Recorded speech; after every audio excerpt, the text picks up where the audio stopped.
Hello fox, तो क्या हाल चाल आपके।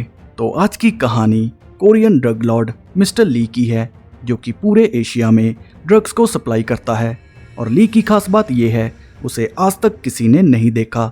हालांकि अपने ही लोगों के साथ वो काम करता है, पर किसी को नहीं पता वो कैसा दिखता है, वो आदमी है या औरत। और इसी चीज़ का पता लगाने ऑफिसर वॉन की एंट्री होती है, जो कि काफ़ी समय से ली के पीछे पड़ा है। तो आइए देखते हैं ऑफिसर वॉन और कोरियन एस्कोबार मिस्टर ली की कहानी को।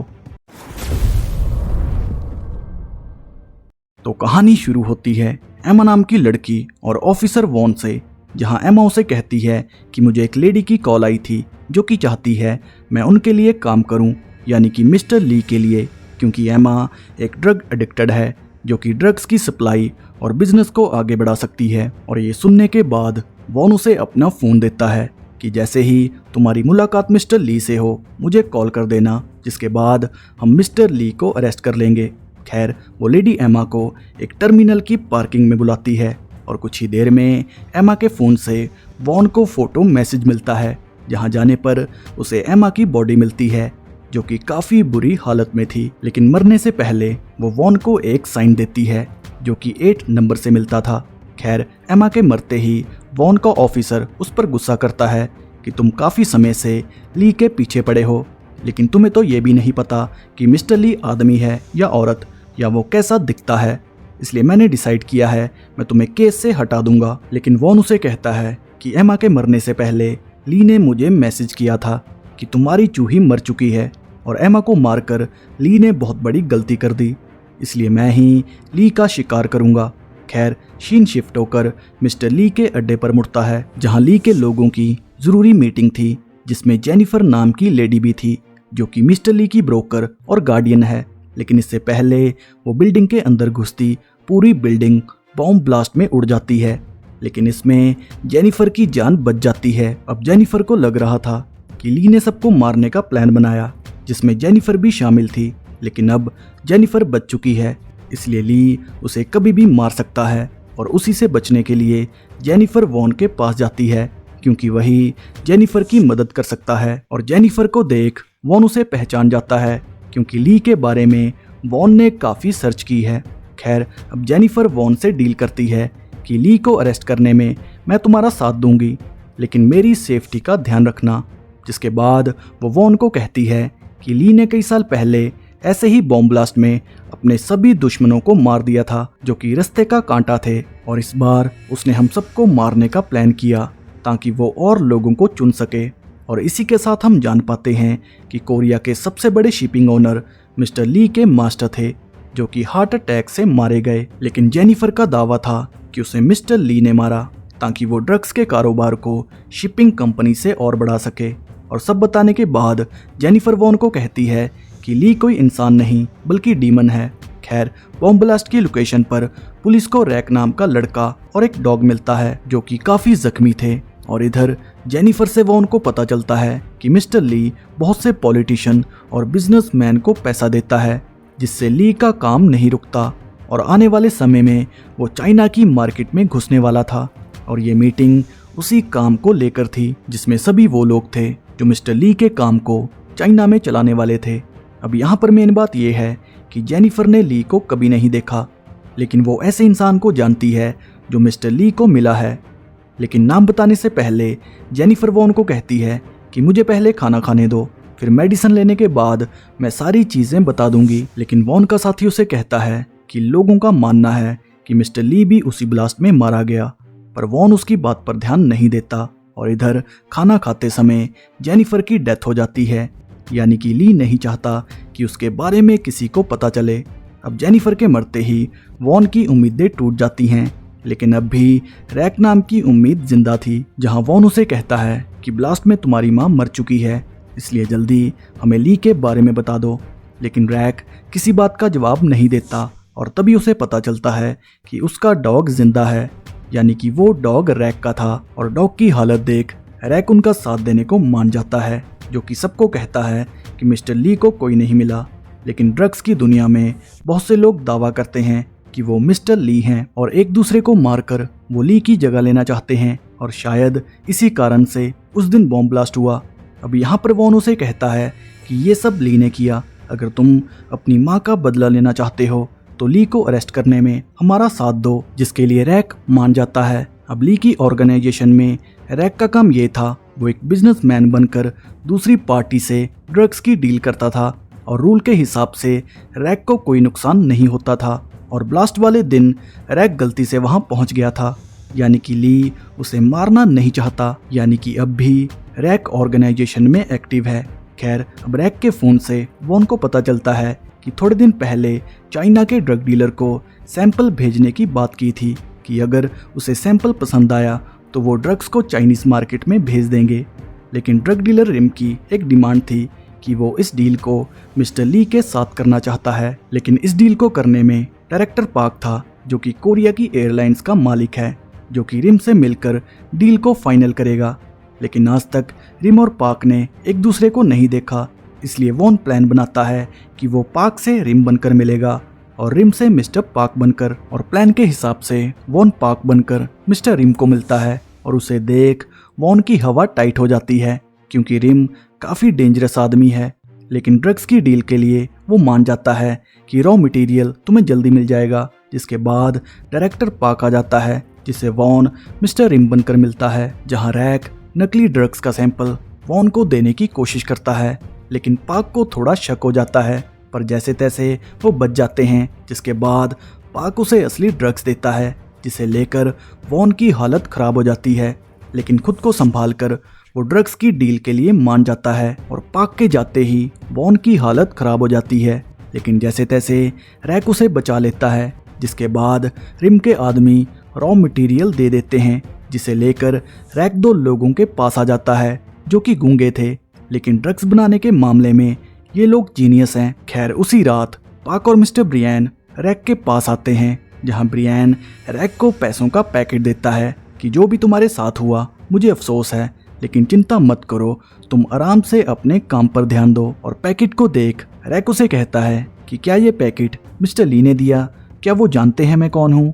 लेकिन ब्रियन कोई जवाब नहीं देता और उसके जाते ही पार्क उसे पीटने लगता है, क्योंकि ऐसी बदतमीजी ऑर्गेनाइजेशन में नहीं चलती। खैर, थोड़ी देर बाद ब्रियन पार्क को कहता है कि रैक को ठिकाने लगा दो, हम उसके साथ काम नहीं करेंगे, क्योंकि वो काफ़ी सवाल करता है। और इधर वॉन को पता चलता है कि ब्रियन का असली नाम ली इन मू है, जो कि उसी शिपिंग कंपनी का पार्टनर है और मालिक का बेटा भी। और इसी के साथ वॉन को वही साइन दिखता है जिसे एमा ने मरने से पहले बनाया था, यानी कि ब्रियन और एमा के बीच कोई ना कोई कनेक्शन ज़रूर है। और इधर ब्रियन आकर पार्क को मारने लगता है, क्योंकि अब तक उसने रैक को ठिकाने नहीं लगाया। जहां पार्क ब्रियन को कहता है कि डील होने के बाद मैं रैक को मार दूंगा। और इधर ड्रग्स पूरी तरह तैयार हो चुकी थी, जहां वॉन सबको कहता है कि डील होने के बाद ड्रग मेकर्स को अरेस्ट कर लेना। अब यहाँ वॉन समझ चुका था कि ब्रियन ही मिस्टर ली है, जो कि नाम को बदलकर ड्रग्स डील करता है, क्योंकि एमा भी उस रात मिस्टर ली को मिलने गई थी और वो साइन मिस्टर ली का है। खैर, वॉन के प्लान के हिसाब से वो मिस्टर ली और रिम को ड्रग डील के समय अरेस्ट कर लेंगे, लेकिन इससे पहले वो ड्रग्स को ले जाते यहाँ पर रिम के लोग आ जाते हैं, जो कि जान चुके थे कि वॉन पुलिस ऑफिसर है, जिसके चलते रिम एक ऑफिसर को शूट कर देता है। और इससे पहले वो रैक और वॉन को मारता, दोनों में गन फाइट शुरू हो जाती है और बुलेट प्रूफ जैकेट के कारण वॉन का आदमी बच जाता है और कुछ ही देर में वॉन रिम को मार देता है। और इधर पार्क रैक का इंतजार कर रहा था, क्योंकि वॉन रिम बनकर ब्रियन से डील करेगा, जिसे वो मिस्टर ली समझता है। खैर, ब्रियन के कहने पर ड्रग मेकर्स पर अटैक हो जाता है और गोलियों की आवाज़ सुनकर वॉन के ऑफिसर भी पहुंच जाते हैं, जिसमें एक ऑफिसर की डेथ हो जाती है, जिसे वॉन बहुत ही ज़्यादा दुखी हो जाता है। लेकिन रैक के बिना वो ली को नहीं पकड़ सकते, इसलिए रैक ड्रग्स पार्क को दे देता है, जिसके बाद वो वॉन के साथ एक टर्मिनल के अंदर पहुंचता है, जो कि अंडरग्राउंड एरिया में था। खैर, अब वॉन मिस्टर ली यानी कि ब्रियन से मिलता है, जहां रैक नोटिस करता है कि ब्रियन की ड्रग्स बनाने की फैक्ट्री है, यानी कि अब से रैक की ज़रूरत ख़त्म। और तभी ब्रियन पार्क को कहता है कि रैक को दूसरी लोकेशन दिखा दो, यानी कि रैक का समय ख़त्म। जहां पार्क रैक को डराने की कोशिश करता है कि आज का दिन तेरा आखिरी है। और इधर ब्रियन वॉन को अपनी लैब दिखाता है, और ड्रग्स लेने के बाद वॉन ब्रियान को कहता है कि तुम ही मिस्टर ली हो ना, अपने पिता को मारकर तुम सबसे ऊपर जाना चाहते हो, मुझे सब पता है। और वॉन की बात सुन ब्रियान गुस्से में आ जाता है, जिसके चलते ब्रियान के लोग वॉन को घेर लेते हैं। लेकिन तभी एक नर्स दोनों के पास आती है कि मिस्टर ली ने कुछ भेजा है, जिसे सुन दोनों कंफ्यूज हो जाते हैं। जहां वॉन ब्रियान को कहता है कि तुम परेशान क्यों हो, क्योंकि भेजने वाले मिस्टर ली तो तुम हो। लेकिन देखने पर उसमें कटा हाथ था, जो कि और किसी का नहीं बल्कि पाक का था, जिसमें रखे फोन पर मिस्टर ली की कॉल थी। लेकिन इससे पहले वॉन ली से बात करता यहाँ पर कुछ लोग अटैक कर देते हैं, जिसके चलते वॉन और ब्रियान में फाइट शुरू हो जाती है। लेकिन जैसे तैसे मास्क पहने लोग आकर ब्रियान को अपने साथ ले जाते हैं और कुछ ही देर में पुलिस भी यहाँ पर पहुँच जाती है, जो कि मिस्टर ली को अरेस्ट करने आई थी। और इधर मास्क पहने लोग ब्रियान को लेकर एक रूम में पहुँचते हैं, जहाँ पाक और रैक थे। और यहीं पर असली कहानी सामने आती है। मास्क पहने लोग कोई और नहीं बल्कि वही ड्रग्स मेकर थे, जिसके बाद कहानी के असली राज खुलते हैं। पूरा समय वॉन के साथ काम करने वाला रैक असल में मिस्टर ली है। खैर, ली जान चुका था कि ब्रियान ने ही बॉम्ब ब्लास्ट करवाया था, क्योंकि उसे पता चल चुका था कि वहां पर मिस्टर ली है और ली को मारकर वो उसकी जगह लेना चाहता था। तो अगर आपको याद हो तो वॉन के ऑफिसर ने कहा था कि बहुत से लोगों का मानना है कि बिल्डिंग के अंदर मिस्टर ली था, लेकिन तब वॉन ने बात पर ध्यान नहीं दिया और जेनिफर को भी मारने वाला कोई और नहीं बल्कि ब्रियान था, क्योंकि ब्रियान नहीं चाहता था कि ली से जुड़ा कोई इंसान बचे। खैर, अब मिस्टर ली ब्रियान को वही जख्म देता है जो उसने ली के डॉग को दिए थे, जिसके बाद मिस्टर ली वॉन को कॉल करता है कि नकली मिस्टर ली तुम्हें टर्मिनल के अंदर मिलेगा। और रैक की आवाज़ सुन वॉन समझ आता है कि वही मिस्टर ली है। और ब्रियान के अरेस्ट होते ही सबको खबर मिल जाती है कि ड्रग लॉर्ड मिस्टर ली अरेस्ट हो चुका है। और इधर असली मिस्टर ली अपने डॉग को लेकर भाग जाता है। अब यहाँ पर मैं आपको बता दूं कि ली ने ब्रियान को क्यों छोड़ा। दरअसल ली चाहता है कि वो असली ली बनकर उसकी सज़ा काटे और वो खुद शांति से अपनी ज़िंदगी बिताए। लेकिन वॉन अपने ऑफिसर को समझाने की कोशिश करता है कि वो असली ली नहीं है, लेकिन वॉन की बात पर कोई ध्यान नहीं देता। इसलिए अपनी जॉब को छोड़कर वॉन ली की तलाश में निकल पड़ता है, जहां पहले ही वॉन ने ली के डॉग पर एक जीपीएस को फिट कर दिया था, जिसकी मदद से वो ली तक पहुंच जाता है। जहां थोड़ी बात करने के बाद वॉन ली को कहता है कि समय आ चुका है ये सब खत्म करने का। और कुछ ही देर में वॉन ली को मार देता है, यानी कि मिशन कंप्लीट। वॉन ने असली ली को मार दिया और नए बनने वाले ली को जेल में डाल दिया। तो बात ये बनती है कि रैक यानी कि ली ने वॉन का साथ क्यों दिया। दरअसल ली भी पता करना चाहता था कि उसे किसने मारने की कोशिश की, और अगर ली वॉन का साथ ना देता तो उसे जेल में डाल दिया जाता, क्योंकि वॉन के हिसाब से वो ली के लिए काम करता था। और वॉन के साथ मिलकर उसने काम करने का प्लान किया ताकि वो खुद को बचाकर नकली ली को फंसा सके और अपना बदला ले सके।